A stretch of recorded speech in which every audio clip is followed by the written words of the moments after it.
Assalamualaikum warahmatullahi wabarakatuh dan selamat pagi serta salam sejahtera bagi kita semua. Perkenalkan, nama saya Dewa Ayu Martini SPD, calon guru penggerak Angkatan 5 Kabupaten Bone Bolango, asal sekolah SMK Negeri 1 Bulango Utara, Provinsi Gorontalo, tahun 2022. Pada kesempatan kali ini saya akan melakukan wawancara dengan 3 orang kepala sekolah yang ada di Kabupaten Bone Bolango dalam hal kebijakan pengambilan keputusan sebagai seorang pemimpin. Dalam hal ini saya akan melakukan wawancara dengan Kepala Sekolah SMK Negeri 1 Bulango Utara sebagai sekolah tempat saya saat ini bertugas. Dan yang kedua adalah Kepala Sekolah SMK Negeri 1 Bulango Selatan. Serta yang terakhir adalah Kepala Sekolah SDN 7 Tapak. Marilah kita saksikan. Selamat pagi, Bu. Selamat pagi. Maaf mengganggu waktunya Ibu ini. Saya kebetulan dapat tugas dari Diklat Guru Penggerak tentang praktik pengambilan keputusan yang dilakukan oleh kepala sekolah. Apakah dalam menjadi pimpinan itu pernah menghadapi kasus-kasus yang Ibu hadapi itu yang sulit untuk diselesaikan? Iya, ada. Selama beberapa ini ada kasus yang muncul di antara. Baru bagaimana cara Ibu mengidentifikasi kasus itu? Iya, dengan masalah itu maka kita harus identifikasi dulu apakah masuk di dilema etika atau di bujukan moral. Jadi kita tentukan dulu kasus itu masuk kategori yang mana. Bagaimana cara Ibu melakukan pengambilan keputusan itu, terutama kasus-kasus yang memiliki kepentingan yang sama-sama benar? Iya, kalau itu berkaitan dengan masalah antar sesama, maka saya akan undang mereka berdua, tetapi bukan dalam waktu yang bersamaan. Kalau dalam waktu yang bersamaan pasti masing-masing akan mengatakan bahwa pendapatnya yang paling benar semua. Seperti itu. Langkah-langkah apa yang Ibu lakukan untuk mengidentifikasi masalah yang bujukan moral dengan dilema etika itu? Saya harus menganalisa, mengidentifikasi dengan cara menganalisa masalah yang terjadi. Kemudian saya juga berusaha untuk mencari informasi dari pihak luar, terutama mungkin dari Wakasek dan guru-guru senior yang paling. Kira-kira selama ini, Bu, apa yang Ibu anggap efektif dalam pengambilan keputusan, terutama pada kasus yang dilema etika yang benar dan benar? Iya, di kasus dilema etika ini saya akan undang secara pribadi dan kemudian berikan arahan, tetapi pada saat kita mengambil keputusan itu harus memikirkan bahwa keputusan itu tidak merugikan salah satu pihak atau mungkin di kedua belah itu tidak merasa dikecewakan seperti itu. Ada mungkin langkah lainnya lain? Minta pertimbangan dari teman-teman yang lebih senior, dari teman-teman guru, kemudian dari wakil-wakil kepala sekolah, dan itu menjadi pertimbangan saya dalam mengambil sebuah keputusan. Ada tantangannya, Bu, dalam mengambil keputusan itu? Pasti ada. Ya, tantangan itu kadang-kala ya namanya kita berhadapan dengan orang tua yang sudah dewasa, bapak ibu yang sudah dewasa, jadi kadang-kala mereka menganggap bahwa memang pendapatnya benar, maka kita harus bagaimana caranya memberikan bimbingan itu, mencari bahasa yang tidak menyinggung perasaan mereka dan secara ininya mengena tapi mereka tidak tersinggung. Bagaimana kalau seandainya masalah itu berhadapan dengan banyak orang, misalnya Bu ini dengan masyarakat? Iya. Tentunya kalau itu berkaitan dengan kebutuhan pribadi maupun kebutuhan bersama, maka kita mengambil keputusan yang harus kita utamakan adalah untuk kepentingan bersama. Meskipun secara aturan mungkin dua-duanya benar, tapi kita harus mengambil prioritas bahwa mana yang untuk kepentingan bersama itulah yang harus kita lakukan. Apakah Ibu sebagai kepala sekolah membuat jadwal tertentu dalam penyelesaian masalah? pada ya masalah-masalah yang dia apa maksudnya yang mestinya cepat diselesaikan, maka saat itu harus diselesaikan. Tetapi seandainya tidak selesai pada saat itu, maka harus dijadwalkan tersendiri untuk menyelesaikan masalah itu supaya tidak berlarut-larut. Apakah Tapi sebisa mungkin secepatnya selesai. Tapi apa jika masalah itu berlarut-larut, pernah nggak menghadapi masalah yang melibatkan orang luar, misalnya orang lain? Kalau toh melibatkan orang luar di luar lingkungan sekolah, selama ini alhamdulillah belum. Tetapi kalau di luar teman-teman yang bermasalah, misalnya guru-guru lain, ada. Pasti saya akan melibatkan bapak ibu guru yang lain kalau minta pendapat bagaimana solusi untuk menghadapi masalah tersebut. Apakah dalam penyelesaian itu ada faktor-faktor yang menghambat dan juga mempercepat atau membantu ibu dalam menyelesaikan masalah? Ya, kalau menghambat kayaknya tidak maksudnya tidak terlalu berarti ya. Tapi kalau mempercepat alhamdulillah ada. Itu dukungan dari teman-teman yang apa ya yang lebih senior lah istilahnya, yang sudah banyak berpengalaman. Jadi bapak ibu guru itulah yang saya ada undang untuk memberikan masukan atau solusi dalam masalah itu, sehingga mempermudah saya dalam mengambil keputusan, tidak semata-mata bahwa keputusan itu adalah keputusan saya dari Pertanyaan terakhir Bu, dari selama kepemimpinan Ibu, apakah dalam penyelesaian keputusan itu ada sebuah pembelajaran gitu yang Ibu dapat dalam penyelesaian masalah? Iya. Alhamdulillah selama saya menjabat ini banyak pengalaman dan pelajaran yang bisa saya ambil. Ternyata menjadi seorang pemimpin itu harus butuh kesabaran, keteguhan hati, dan kita diajak untuk lebih dewasa untuk menyelesaikan masalah. Bagaimana caranya menyelesaikan suatu masalah yang masalah itu bisa selesai dan yang bermasalah dalam keadaan aman, tidak merasa tersinggung dan merasa terzalimi. Jadi lebih melatih kita sebagai orang yang lebih sabar. Jadi kadang-kadang seorang pemimpin kan ada saja cerita yang sana sini. Jadi itulah yang membuat kita lebih kuat. Ya baiklah Ibu, terima kasih banyak. Iya, sama-sama. Maaf mengganggu waktunya Bapak ini.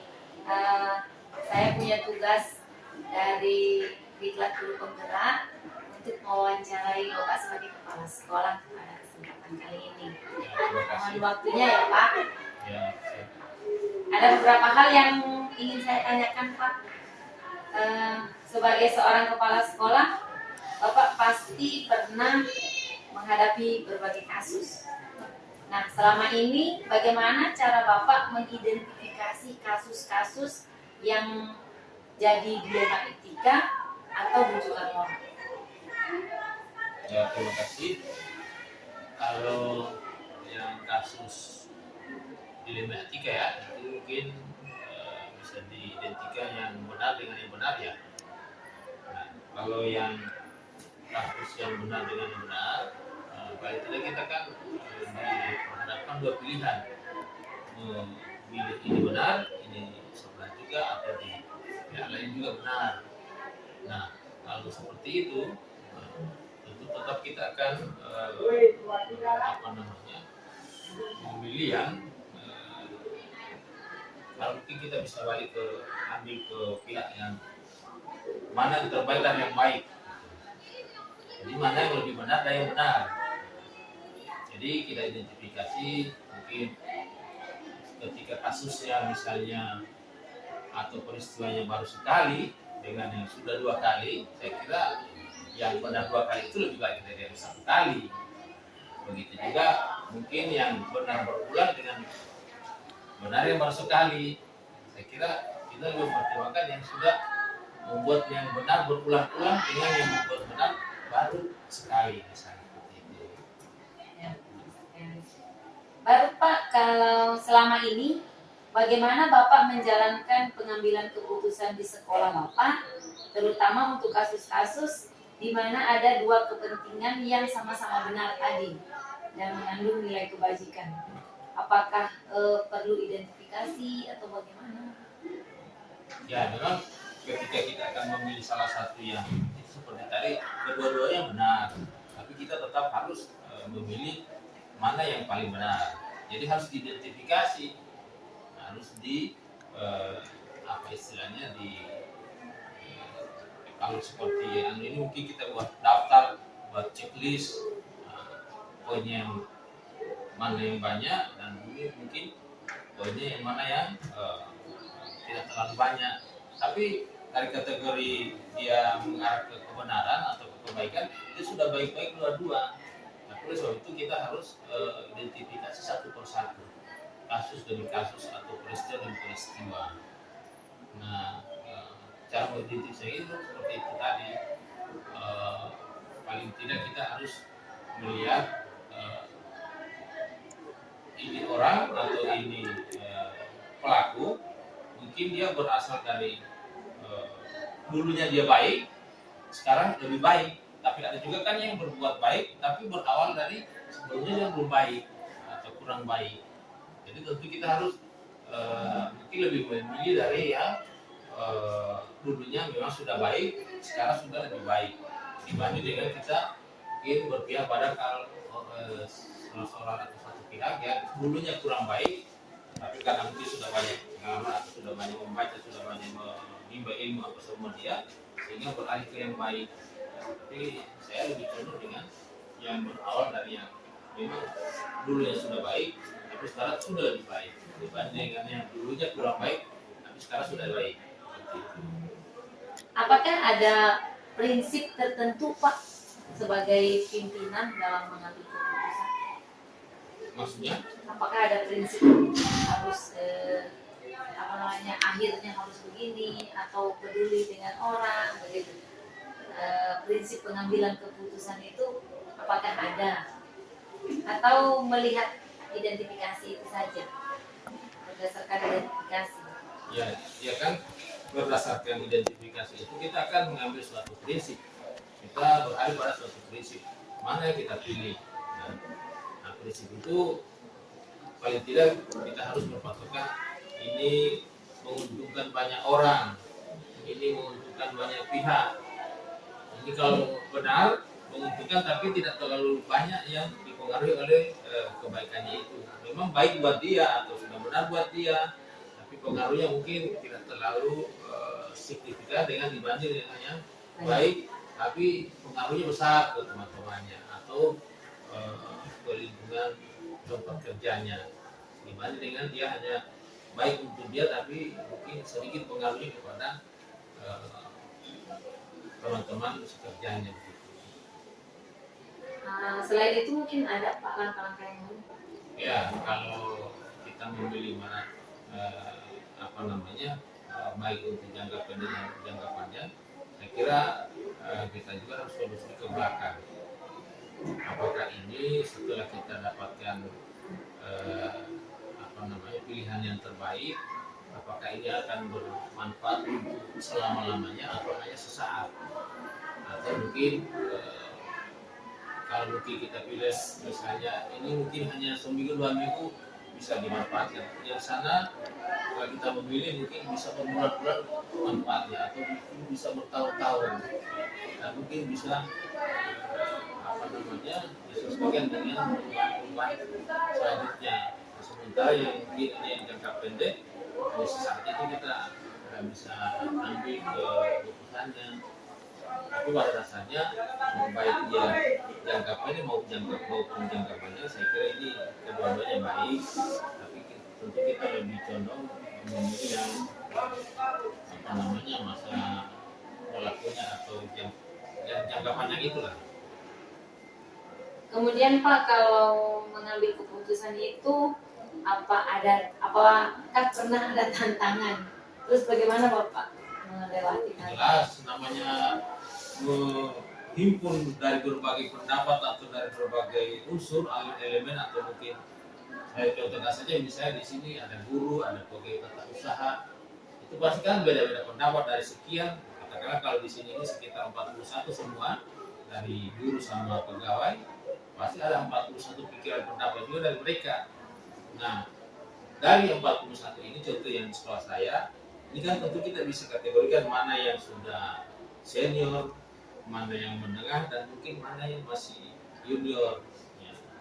Bukan saya menganggap yang junior ini tidak boleh atau saya tidak ambil pendapatnya, tidak seperti itu. Paling tidak setelah saya dapatkan pendapat dari yang unsur junior dan unsur yang menengah, kemudian yang unsur yang sudah senior, itu saya kolaborasi. Ya, saya kolaborasi kira-kira mana yang manfaatnya lebih baik, lebih banyak. Nah, biasanya kan saya menyepelekan yang junior, tapi karena namanya yang itu biasanya kurang pengalaman, artinya pendidikannya mungkin masih rendah, dibanding dengan yang sudah banyak makan garam tentang kehidupannya. Nah, tentu saya pertimbangkan juga pendapat dari yang junior, kemudian yang muda, dan mungkin saya lebih condong juga banyak memilih-milih atau mengambil pendapat-pendapat yang senior ya, yang sudah banyak pengalaman. Nah, biasanya juga sering juga terjadi benturan atau ada setelah kita pertemuan ada yang mungkin kurang setuju, ada yang mungkin kurang sependapat. Nah, itu mungkin kita harus telusuri kenapa dia tidak setuju, kenapa dia kurang sependapat. Paling tidak mungkin apa yang kita bahas itu semua dia tahu ya. Nanti mungkin kita minta tolong sama teman, atau paling tidak kalau di sini ada wakasek, coba didekati dulu si A itu atau si B itu, tolong dijelaskan dulu kepada yang bersangkutan bahwa tujuan yang kita bicarakan tadi ini. Mungkin beliau tahu, terlalu banyak tahu. Nah, sehingga dengan bantuan wakasek ini yang bisa memberikan penjelasan ke dia, paling tidak dengan informasi itu dia bisa sama-sama sepaham. Dalam penyelesaian masalah yang Bapak lakukan itu, apakah Bapak memiliki jadwal tertentu dalam penyelesaian masalah? Misalnya ditulis dulu atau langsung menyelesaikan? Nah, biasanya kalau masalahnya hanya sepele ya, boleh atau saya bilang kecil, mungkin saat itu juga kita selesaikan. Tapi kalau ketika dia masalahnya agak perlu bantuan orang lain, nah mungkin tidak nanti harus berhari-hari juga. Paling tidak mungkin tidak di saat itu diselesaikan. Nah, paling tidak mungkin saya beri waktu, misalnya saya minta waktu dulu sekitar 2-3 jam. Nah, di waktu 2-3 jam itu paling tidak saya mengundang teman-teman membantu saya atau wakasek saya, kepala kompetensi saya, coba kira-kira menurut ibu, menurut bapak ini ada kasus begini. Nah, setelah saya sampaikan, kira bagaimana pendapat ibu, pendapat bapak bagaimana. Nah, dari masukan-masukan mereka itu, saya nanti bisa ada patokan kira-kira mana yang terbaik buat masalah itu, penyelesaian masalah itu. Nah, untuk jadwal, saya kira memang terus terang saya tidak ada jadwal harus setiap minggu harus menyelesaikan kasus. Nanti kalau ada kasus mungkin, tapi kalau namanya pertemuan seperti di sekolah saya ini, ya itu memang sudah rutin. Paling tidak setiap 2 minggu sekali ada pertemuan rutin, baik di lingkungan guru maupun di pasar usaha, atau ketika ada informasi yang perlu saya sampaikan dan harus dibuat dalam pertemuan, tidak nanti menunggu jadwal itu. Ya, langsung diselesaikan saat itu. Apalagi misalnya hal itu ya seperti tadi saya bilang tidak terlalu sulit atau mungkin tidak terlalu berat, bisa juga kita selesaikan. Apalagi kalau menyangkut pribadi seseorang atau pribadi seseorang, mungkin saya tidak selesaikan di tempat umum itu, tapi paling tidak saya undang ke ruangan, kita bicara makan di situ, kita minta informasi dari yang bersangkutan, sehingga saya bisa menelusuri dan mencari jalan keluar. Oh iya Pak. Yang terakhir Pak, pertanyaan saya, dalam penyelesaian masalah-masalah yang terjadi, apakah pernah ada seperti sebuah pembelajaran untuk diri kita sendiri pada saat menyelesaikan masalah dilema etika yang benar-benar itu? Ada nggak pernah, oh ini sambil proses penyelesaian masalah, ada pembelajaran yang kita ambil gitu. Iya, pasti ada. Karena ini kasus-kasus apalagi di sekolah, ini kan terutama ya menangani siswa yang apa namanya ya Perubahan yang besar ya. disiplin atau kurang tertib, apalagi seperti ya khususnya di sekolah saya ini yang mungkin waktu dulu lihat kondisinya belum begitu apa namanya pantas ya, artinya dari segi keamanan di sini pagar pun ada tapi masih sederhana seperti ini. Nah, sehingga banyak juga gangguan dari luar.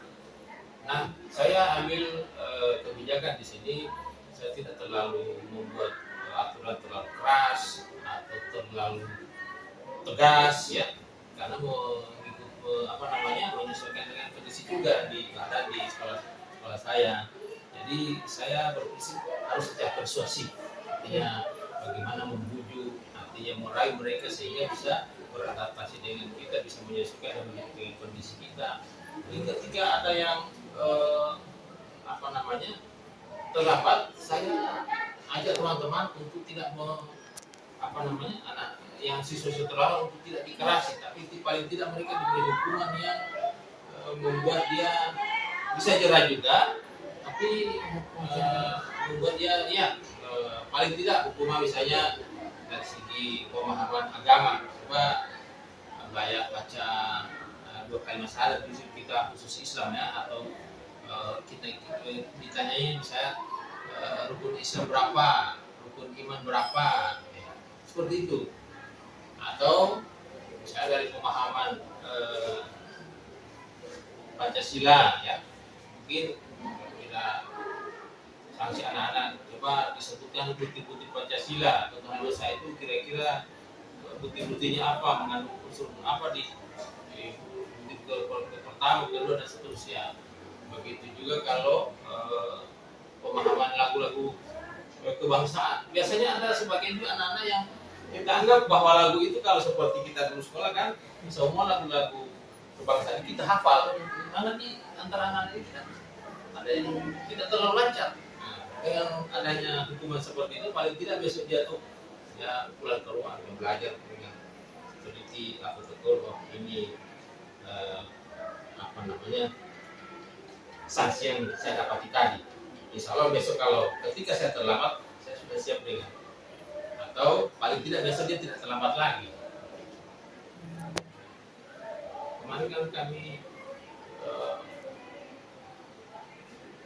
bukan kasus juga, cuma memang sempat anak-anak saya bisa apa dulu bukan diganggu juga, cuma kedatangan siswa dari sekolah lain. Dari sekolah saya terutama. Jadi ketika saya suruh hubungi, ketika saya dengar katanya ada perkembangan sedikit tapi sudah dilerai oleh masyarakat sekitar, sudah coba tolong dihubungi dulu itu anak-anak yang sudah pulang. Ternyata masih dihubungi, tolong kasih tahu sama mereka, bilang Pak Guru tidak akan pukul, tidak akan siksa di sini, tidak akan tindak, tidak. Coba Pak Guru mau tunggu mereka untuk Pak Guru panggil mau cerita. Sudah datang semua. Nah, saya tanya satu persatu, kamu dari mana, sekolahnya di mana, kenapa sudah di luar. Memang bukan pantas harus di luar, ya. Cuma karena memang kondisi seperti itu, biasanya kalau namanya sesuatu itu ditindaki dengan keras, ya hasilnya juga memang saat itu mungkin oke, tapi dibalik setelah itu mereka juga berarti jangka panjangnya ya, yang dipikirin. Ya kan kita hidup ini kan bukan cuma 1 hari 2 hari, ya. Tapi bukan berarti kita biarkan begitu, nanti kita akan kena unsur pembiaran. Paling tidak kita beri informasi secara persuasif apa kira-kira yang menyebabkan adik terlambat dulu, karena cuma saat itu terlambat langsung dijauh atau di sanksi baru kita tidak telusuri kenapa dia sampai. Bisa saja kan pengaruh orang tua tidak ada biaya bentuk datang kemari, atau orang tua malas bangun, yang berikut juga pengaruh lingkungan, mungkin tidurnya sudah jam kakak cili, tidak seperti di lingkungan orang yang terdidik. Paling tidak baru jam 9 sudah dicek anaknya sudah pulang dari ini belum atau tidak, sudah dicek. Kalau di lingkungan yang orang teratur seperti itu, maka orang tuanya susah mau diatur, apalagi dia mengatur dari anak. Iya. Oke Pak, terima kasih banyak. Maaf mengganggu waktunya Ibu ini. Saya punya tugas Bu dari program guru penggerak tentang bagaimana penerapan pengambilan keputusan di sekolah oleh kepala sekolah.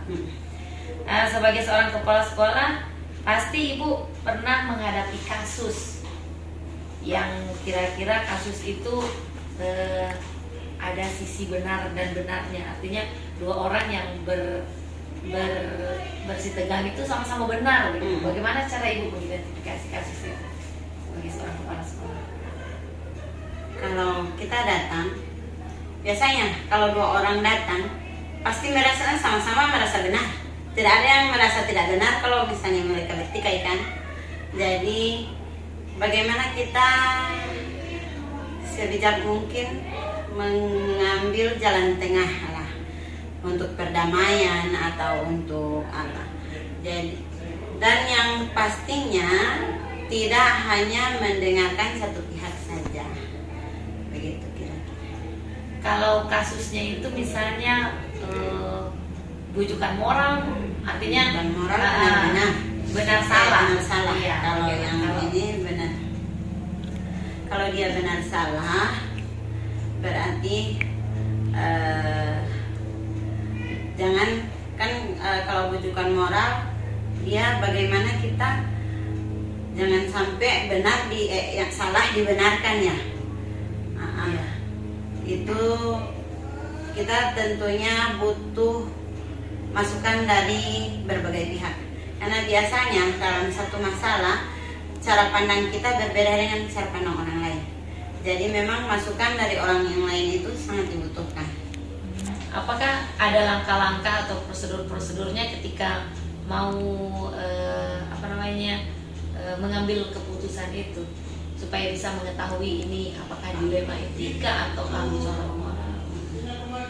Langkah-langkah tentunya seperti tadi saya bilang tetap mendengarkan dari kedua belah pihak, tidak hanya mendengarkan dari satu versi saja.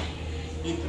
Kemudian yang kedua kita lihat kalau misalnya itu dalam pertikaian, berarti kita lihat setelah mendengarkan berbagai dari versi keduanya, kita lihat kira-kira apa yang akan membuat dua-duanya puas. Jadi ada jalan tengah, misalnya perdamaian atau apa yang membuat kedua-duanya merasa puas. Tidak ada yang merasa dirugikan. Kemudian tidak luput dengan tetap meminta masukan dari orang lain. Apakah selama Ibu ada masalah misalnya, pernah nggak ada di jalan buntu misalnya? Iya, tetap ada. Makanya itu di situ kita butuh pandangan dari orang lain. Sudut pandang orang kadang-kadang berbeda. Kalau misalnya kita lihat ini sudut pandang sebelah sini, mungkin ada yang bisa lihat sudut pandang sebelah sana.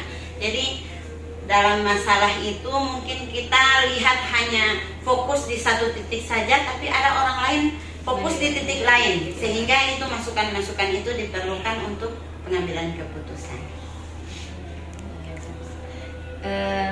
Apakah ada tantangan Bu selama ini dalam mengambil keputusan untuk dilema etika dengan bujukan moral? Tantangannya banyak.